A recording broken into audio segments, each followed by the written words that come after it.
कुछ व्यस्तता के कारण, कुछ अस्वस्थता के कारण बीते सप्ताह की कुछ महत्वपूर्ण कवरेज आप सभी तक नहीं पहुंचा पाए।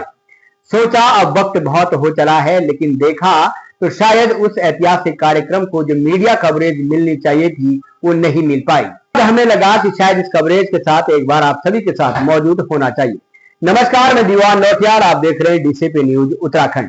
आज हम बात कर रहे हैं बाबा साहेब भीमराव अंबेडकर संयुक्त मोर्चा के द्वारा उत्तराखंड के 24 साल के बाद, भारत की आजादी के 75 वर्ष बाद विधानसभा चक्राता के उस ऐतिहासिक कार्यक्रम को लेकर, जिस ऐतिहासिक कार्यक्रम के दौरान बाबा साहेब भीमराव अंबेडकर की 138वीं जन्म जयंती के अवसर पर विधानसभा चक्राता के नवीन चक्राता पुरोरी में उनकी प्रतिमा स्थापित की गई। यह प्रतिमा उत्तराखंड के 24 साल बाद स्थापित की गई है। सवाल सीधा उठता है कि उत्तराखंड में 24 साल तक जिस विधायक के द्वारा वहां पर विधायक प्रतिनिधित्व की जिम्मेदारी की गई, उनके जहन में शायद भीमराव अंबेडकर की प्रतिमा लगाने का ख्याल नहीं आया।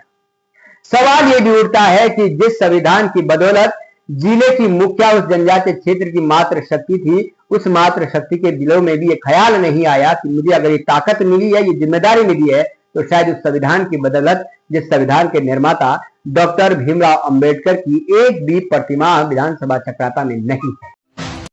हो सकता है राजनेताओं ने शायद वोट बैंक को देखते हुए इस तरीके के कदम उठाना उचित न समझा हो, लेकिन वो सामाजिक संगठन भी सोच तक नहीं पहुंच पाए जो सारा सम्मेलन तो करते हैं लेकिन अंबेडकर सम्मेलन से कतराते हैं। क्या उनको भी नहीं लगा कि शायद लोकतंत्र की सबसे बड़ी ताकत वो संविधान है और संविधान के निर्माता डॉक्टर भीमराव अंबेडकर की प्रतिमा विधानसभा चक्राता में होनी चाहिए। खैर, जिम्मेदारी किसी एक संगठन या पार्टी को देना उचित नहीं होगा। इसके लिए जिम्मेदार जितना कोई राजनीतिक व्यक्ति है उतना ही वो आम नागरिक भी है, जो अपने स्वतंत्र अधिकार तो चाहता है लेकिन उस अधिकारों को समझने के लिए संविधान के निर्माता को और उस संविधान को जानने की इच्छा नहीं रखता है। फिलहाल नवीन चक्राता के पुरोरी में जो ये प्रतिमा स्थापित की गई है, इसका एक मैसेज यह भी है कि यह नजदीकी में महाविद्यालय है और महाविद्यालय के छात्र शायद भीमराव अंबेडकर के बारे में यदि जिज्ञासा व्यक्त करेंगे तो काफी हद तक वो अपने अधिकारों और अपने संविधान के बारे में भी जान पाएंगे। मुझे एक बार पुनः डॉक्टर बाबा साहेब भीमराव अंबेडकर संयुक्त मोर्चे के प्रत्येक कार्यकर्ता को धन्यवाद देना चाहिए, जिन्होंने 25 साल बाद ही सही लेकिन उन्होंने एक नई सोच के साथ इस बाबा साहेब अंबेडकर की 138वीं जन्म जयंती के अवसर पर इस ऐतिहासिक कार्यक्रम करने का बीड़ा तो उठाया। वो चाहे फिर दजबीर जी हो, प्रमुख रंगकर्मी नंदलाल भारती जी हो या फिर समिति के अध्यक्ष गोपाल दीनदयाल जी हो, उन सभी के समर्पण और एकता के कारण ये कार्य संभव हो पाया है। ये बात सत्य है कि समिति के द्वारा यह ऐतिहासिक कार्यक्रम किया गया है, लेकिन इस बात से भी इनकार नहीं होना चाहिए कि डॉक्टर भीमराव अंबेडकर को जाति विशेष तक सीमित भी नहीं रखना होगा। बाबा साहेब भीमराव अंबेडकर संयुक्त मोर्चे में वो झलक दिखनी चाहिए जो झलक इस बात का भी एहसास करा दे कि बाबा साहेब भीमराव अंबेडकर किसी जाति विशेष धर्म के नहीं थे। वो एक भारत की धरोहर है और उन्हें हर समाज के लिए एक महत्वपूर्ण कार्य किया है। बेशक 24 साल के उत्तराखंड में किसी राजनेता को विधानसभा चक्राता में उनकी प्रतिमा स्थापित करने का ख्याल न आया हो, लेकिन इस मंच पर जिस भी राजनेता को मौका मिला या किसी समाज सेवी को मौका मिला, उसने भीमराव अंबेडकर के महिमा मंडल करने में और उनके योगदान देने में किसी तरीके की कोई कसर भी नहीं छोड़ी है। कि उन्हीं राजनेताओं का फेलियर है कि जब उनको इस बाबा साहेब भीमराव अंबेडकर के इस कार्यक्रम का ख्याल नहीं आया तो बाबा साहेब भीमराव अंबेडकर संयुक्त मोर्चा को ये मोर्चा लेना पड़ा और उनको ये कार्य करना पड़ा। खैर, देर आए दुरुस्त आए। आगे ये कार्यक्रम भव्य और दिव्य प्रतिवर्ष नवीन चक्राता के पुरोरी में मनाया जाएगा, ऐसी हम उम्मीद करते हैं। मुख्य वक्ताओं में मधु चौहान ने अपने संबोधन में खुलकर जिक्र किया है कि उनको यदि आज जनपद की मुखिया की जिम्मेदारी मिली है तो वो भी इसी संविधान की बदौलत है। वहीं हाल ही में जनजातीय सलाहकार परिषद के उपाध्यक्ष बनाए गए गीताराम गौड़ ने नसीहत देते हुए कहा है कि भीमराव अंबेडकर को जाति विशेष तक सीमित न रखे। भीमराव अंबेडकर देश की धरोहर है और हमें यह भी याद रखना चाहिए कि भीमराव अंबेडकर को ड्राफ्ट कमेटी से लेकर उनको शिक्षा देने से लेकर और संयोगवश जिस जगह ये प्रतिमा स्थापित की गई है उस जगह को देने में भी जोशी परिवार का एक महत्वपूर्ण योगदान रहा है, अर्थात पंडित बिरादरी का एक महत्वपूर्ण योगदान रहा है। इसलिए डॉक्टर भीमराव अंबेडकर को किसी जाति विशेष तक सीमित न रखा जाए, उनको भारत की धरोहर समझकर उनके कार्यक्रम का आयोजन किया जाए। आइए जानकारी में आपको सीधा निकल ग्राउंड जीरो पर और सुनते हैं जरा जमीनदाता से लेकर कार्यक्रम में पहुंचे विभिन्न मुख्य वक्ताओं के साथ ही नंदलाल भारती से लेकर समिति के अध्यक्ष गोपाल दीनदयाल साहब की प्रतिक्रिया क्या कुछ कह रहे इस पूरे आयोजन को लेकर। जोशी जी, यूँ तो आज हम बाबा साहेब भीमराव अम्बेडकर की जन्म जयंती यहाँ पर मना रहे हैं और एक ऐतिहासिक भी है क्योंकि प्रथम प्रतिमा यहाँ पर स्थापित की गई है। लेकिन आपके ग्राम वासियों के द्वारा और आपके कहीं ना कहीं जो कंट्रीब्यूशन रहा है इसमें, इस भूमि को देने में, वो एक बहुत बड़ा योगदान है। आपसे अपेक्षा भी की जाती है क्योंकि भीमराव अम्बेडकर को राष्ट्र स्तर पर तो हम जानते हैं, लेकिन जौनसार बावर में यदि उस तबके की बेहतरी के लिए किसी ने प्रयास किए हैं तो शायद वो गुरुजी स्वर्गीय कृपाराम जोशी जी का योगदान रहा है, जितना मेरा नॉलेज बताता है। क्या आज भी आपको लगता है कि उनके जो उस दिशा में योगदान था उसे आज भी हमें अपने सामाजिक स्तर पर आगे बढ़ाने की आवश्यकता है? धन्यवाद नौटियाल जी, आपकी डीसीपी न्यूज़ की पूरी टीम के लिए कि आपने हमें ये मौका दिया। आज इस ऐतिहासिक क्षण में हम लोग इसके गवाह बने। इसका मैं पूरी खत उपलगांव की ओर से संयुक्त मोर्चा का बहुत-बहुत धन्यवाद देना चाहूँगा। आपने जो कहा, मेरे पिताजी स्वर्गीय श्री के.आर. जोशी का एक सपना था और आज नहीं, शुरू से ही उनका एक सपना था कि हमारे समाज में समानता हो और कोई ऊंच-नीच ना हो। और मुझे खुशी है कि आज उनका ये सपना पूरा हुआ कि हमारे इस क्षेत्र में पहली मूर्ति जौनसार बावर में स्थापित की है। मैं अपनी टीम की तरफ से, पूरी खत की तरफ से बहुत-बहुत धन्यवाद देना चाहूँगा।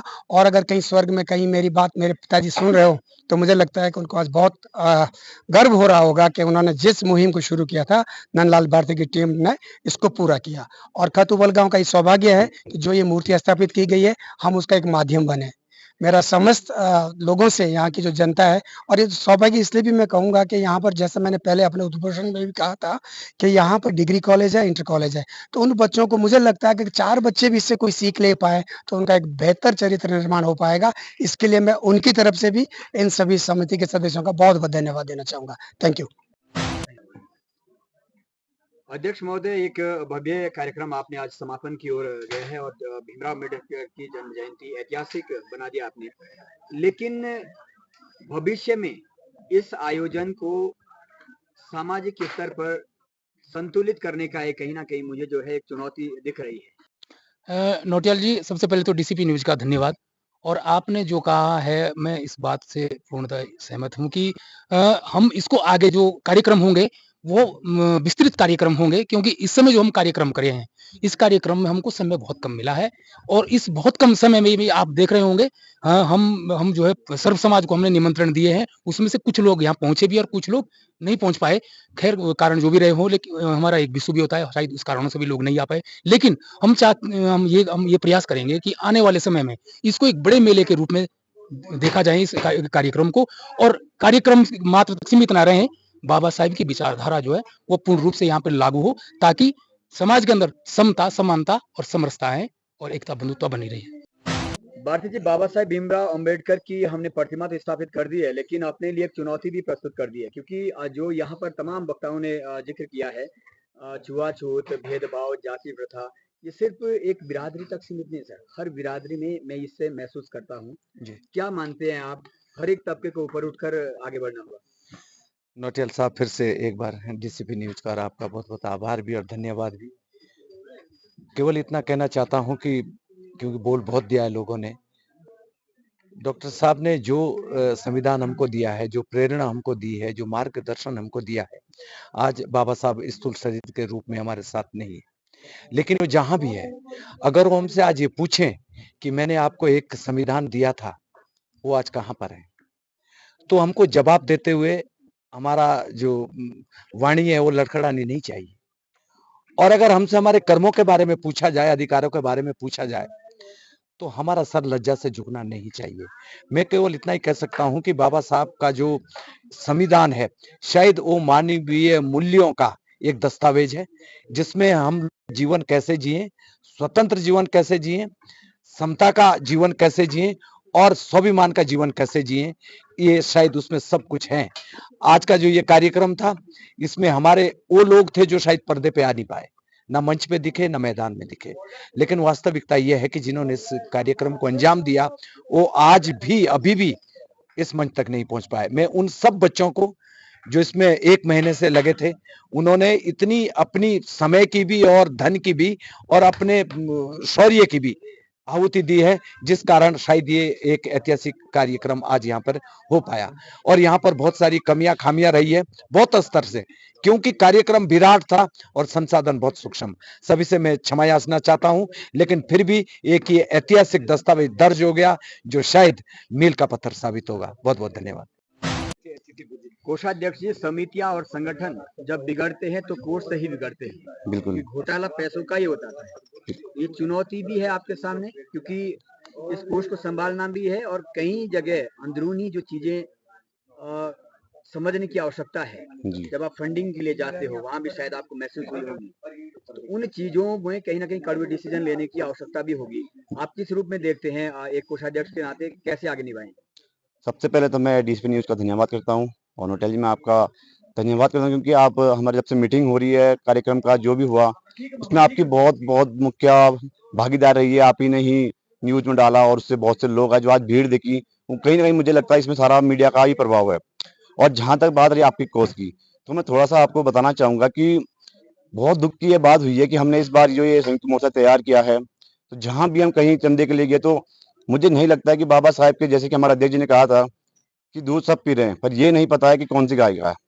तो बहुत दुख की बात है, जहां भी हम गए तो सबको 51 मतलब 61 रुपए ऐसी ऐसी धनराशि दी जा रही थी, जो बिल्कुल भी बेहद शर्म की बात थी। हम बहुत से लोगों पे गए, विकास नगर से लेके गांव गांव गए, लेकिन लोगों ने ऐसा नहीं कि सब सर्व समाज लोगों ने मदद करी है, बढ़ चढ़ कर मदद की है। लेकिन जो एक मंदिर के लिए जिस तरह चंदा आता है, उससे हम 10% भी उससे आपसे हमारे पास चंदा नहीं आ पाया उसके लिए। ये सभी लोग जितने हमारी समिति के लोग हैं और हमारे कई ग्रुप है, जिन्होंने बिल्कुल अपने आप से लेके मदद करी है कि जो भी ये कार्यक्रम करवाना है, उसके बाद जो भी होगा उसके बाद देखा जाएगा। तो इसमें एक और चीज है कि मेरे जितने भी लोगों ने हमें चंदा दिया है, सबसे पहले उनके लिए मैं आदर करता हूँ और धन्यवाद देता हूँ कि आप लोगों ने आपने हम पे भरोसा जताया और हमें चंदा दिया हमारी समिति को।